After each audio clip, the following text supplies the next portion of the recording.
혹시 마트에서 진열대에 놓인 초록색 채소들 보면서 이게 뭐지? 상추는 아닌데 배추도 아니고 하고 지나친 적 있으신가요? 그 주인공이 바로 케일입니다.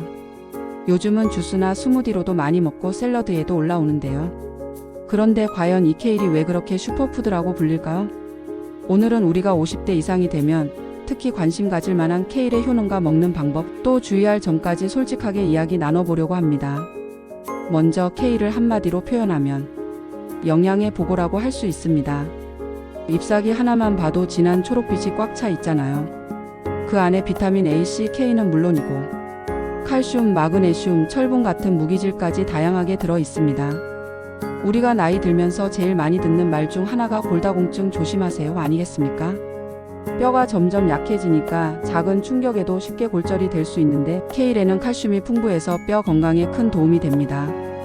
흥미로운 건 우유 못 드시는 분들도 많잖아요. 속이 더부룩하거나 소화가 잘 안 되는 경우요. 그럴 땐 우유 대신 케일로 칼슘을 보충해 보시는 것도 방법입니다. 또 하나 중요한 게 혈관 건강입니다.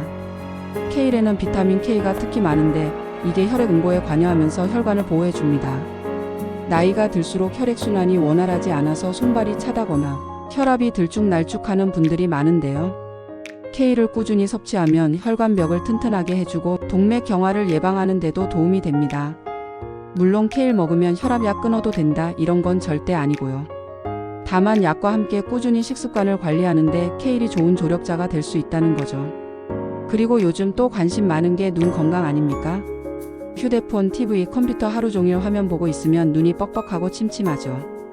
케일에는 루테인과 제아잔틴이라는 성분이 풍부한데 이게 황반을 보호해서 노인성 황반 변성을 예방하는 데 도움이 된다고 알려져 있습니다. 쉽게 말하면 눈 속 필터 같은 역할을 해준다고 할까요?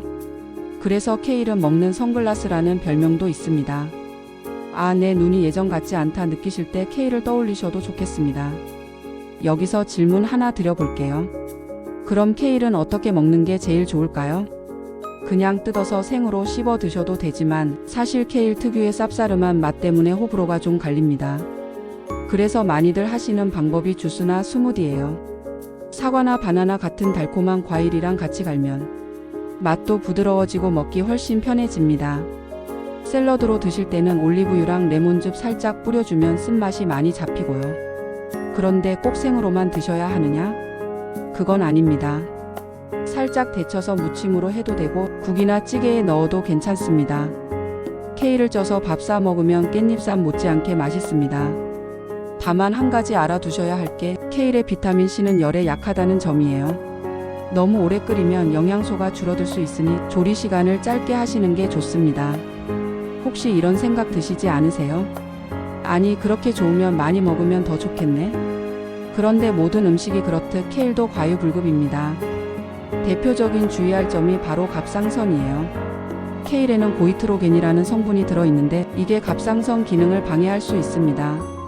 물론 일반적인 식사량으로는 큰 문제 없지만 갑상선 기능이 저하된 분이 매일 케일 주스를 큰 컵으로 두세 잔씩 마신다. 이건 오히려 건강에 부담이 될 수 있습니다. 혹시 갑상선 약 드시고 계신 분들은 의사랑 상담하고 드시는 게 안전합니다. 또 비타민 K가 많다고 말씀드렸죠. 이게 혈액 응고를 돕는 성분이라서 와파린 같은 항응고제 복용 중인 분들은 케일 섭취에 주의해야 합니다. 괜히 약효를 방해할 수 있거든요. 이런 경우는 반드시 주치의와 상의하시고 섭취량을 조절하셔야 합니다. 소화가 약하신 분들도 한번 생각해 보셔야 돼요. 케일은 식이섬유가 많아서 장 운동을 돕는 건 좋은데 갑자기 너무 많이 드시면 배에 가스가 차거나 더부룩할 수 있습니다. 그러니까 오늘부터 난 건강하게 케일만 먹어야지 하시기보다는 처음엔 조금씩 하루에 한두 장 정도로 시작해서 점차 양을 늘려가는 게 좋습니다. 재밌는 건 케일의 쓰임새가 꼭 먹는 것만 있는 게 아니라는 겁니다. 예전에는 케일이 주로 관상용으로 심어져 있었대요. 꽃처럼 꾸며놓는 용도였다는 거죠. 그러다 보니 사실 사람들 식탁에는 잘 오르지 않았는데 이제는 건강식품으로 세계적으로 주목받게 된 겁니다. 이 얘기 들으면 아니 꽃으로 쓰던 걸 이제 먹는다고? 하고 웃음 나오시지 않나요? 케일을 고를 때는 잎이 진한 녹색이고 구멍이 없으며 줄기가 너무 질기지 않은 게 좋습니다. 보관은 냉장고에 넣되 물기 닦고 신문지나 키친타월에 싸서 넣으면 오래 갑니다. 그리고 주스나 스무디 만들 때 한 번에 많이 갈아놓고 드시는 경우 있는데 영양은 시간이 지날수록 줄어듭니다. 가능하면 먹을 때마다 신선하게 만드는 게 좋습니다. 이쯤 되면 혹시 이런 궁금증도 생기실 거예요. 그럼 매일 먹어도 되나요? 정리하자면 특별한 지병이 없으신 분이라면 매일 소량씩 드셔도 좋습니다. 하지만 특정 약을 드신다거나 갑상선 문제가 있다거나 소화가 약한 경우라면 주의가 필요합니다.